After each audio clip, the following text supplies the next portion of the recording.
Hi everybody, I'm Bill Whittle, and this is the Firewall.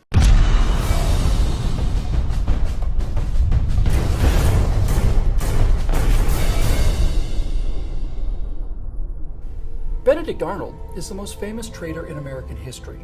He was a general who wanted the British to win the American Revolution. Charles Cornwallis was also a general who wanted the British to win the American Revolution. So why is Arnold despised while Cornwallis is not? Well, Benedict Arnold was one of us, and General Cornwallis was not. General Cornwallis maintained his honor by fighting in uniform for a cause he believed in. General Arnold lost his honor not just during his own time, but down through the halls of history for wearing one color uniform on the outside and a different one on the inside. Traitors damage us in ways that enemies cannot. A nation is a family, and traitors destroy their own family from within. It's the lowest form of treachery. Bowe Bergdahl, an American soldier recently released after 5 years as a prisoner of the Taliban, apparently had some fairly anti-war feelings for a long time. Now, that alone doesn't mean he's not one of us. Many Americans have anti-war feelings, but when you put on the uniform of the Armed Forces of the United States of America, you join a smaller family, a family that depends on you for their very lives, and you swear an oath to protect that family.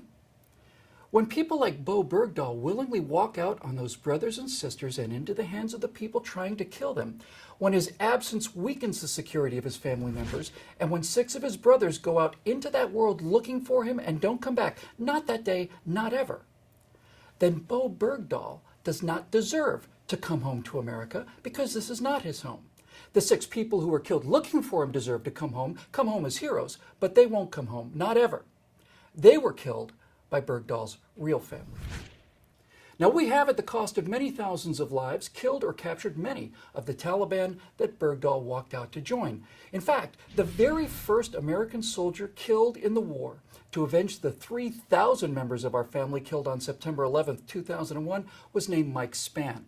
He was killed in a prison uprising on November 25th, 2001, while interrogating Taliban prisoners. The leader of that uprising, Mullah Mohammad Fazl, was captured and taken to Guantanamo Bay. The man who killed the first soldier to die in Afghanistan was traded back to the Taliban along with 4 other highly skilled terrorists in exchange for the soldier who caused 6 more American soldiers to be killed, searching for the brother that walked away.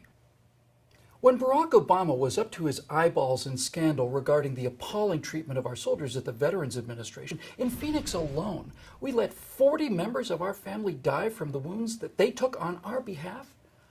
Well, he needed not a solution to the VA scandal, but a quick photo op that would wallpaper over that disgrace and let us know how much he really cares about our soldiers. Here's the photo op. So, how did we end up swapping a deserter and a traitor for 5 key terrorists? Did no one vet this deal? Does anybody actually work at the White House?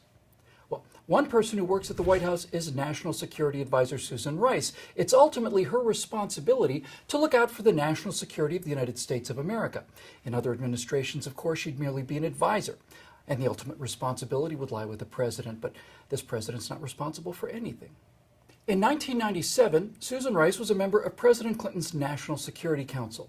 The government of Sudan offered to turn over actionable intelligence on the precise location of a key terrorist to U.S. officials. Susan Rice was instrumental in blocking access to that information, not once, but repeatedly.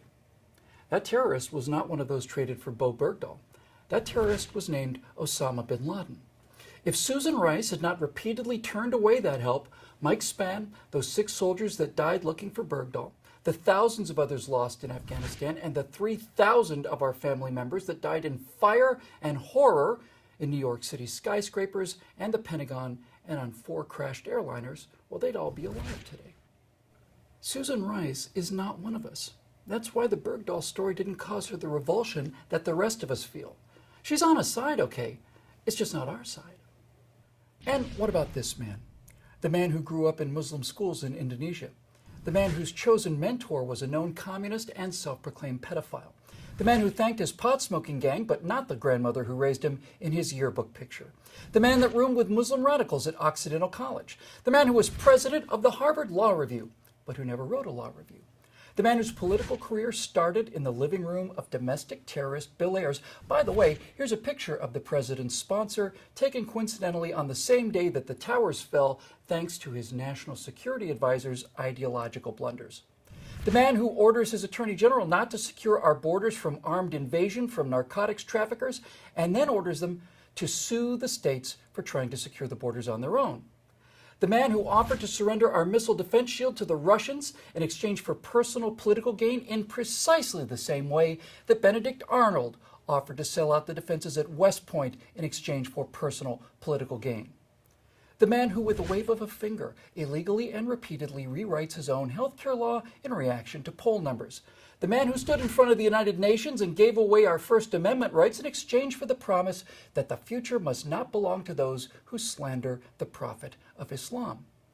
The man who decided not to attend 6 consecutive daily intelligence briefings prior to the Benghazi attack, who ignored the pleas for additional security, who ordered the rescue attempt to stand down, and then watched by a surveillance drone as our family members Glenn Doherty and Tyrone Woods fought for 2.5 hours in real time and then died on the roof of the Benghazi consulate, who then went to bed to be fresh for the big Vegas fundraiser the next day. That guy. What about him? Is he one of us? Oh, and please subscribe to our YouTube channel and visit us at truthrevolt.org.